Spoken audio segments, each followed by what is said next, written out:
Знаеме се што се случува во нашата држава во секторот земјоделие, поготово во овие 30 на години од нашето осамостојување.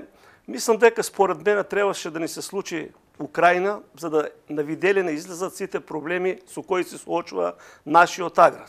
Меѓу другото, стратегија, план во производството, договорено производство и мислам дека, пак ќе повторам, сето тоа излегува лека по лека на виделина. Имено, сведоци сме дека се помалку, еве ќе го земеме најактуелното, иако станува збор дека доаѓаме од градинарски регион, станува збор за се помали количини баш во недостиг на основните производи, а тоа се пченицата, пченката, сончогледот, производи од кои што производот после добиен од нив во преработвачките капацитети е директно врзан со опстанокот на граѓаните.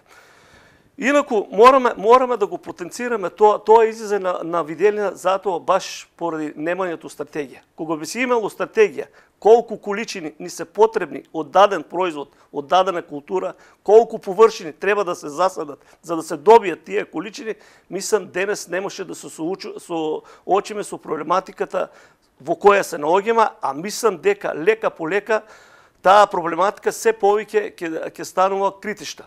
Инаку моментално, еве, бидејќи доаѓаме од градинарски регион, актуелно во нашиот регион е производството и првите количини кои стаса од првиот производ кој што се нуди на пазарите, а тоа е пролетната зелка.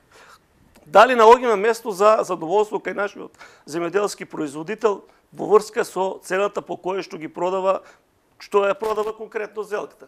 Мислам дека оптимизам кај нашиот земјоделски производител за задоволство нема, бидејќи цената еве од вчера, мислам, почна да се продава по 25 денари за килограм даден производ зелка.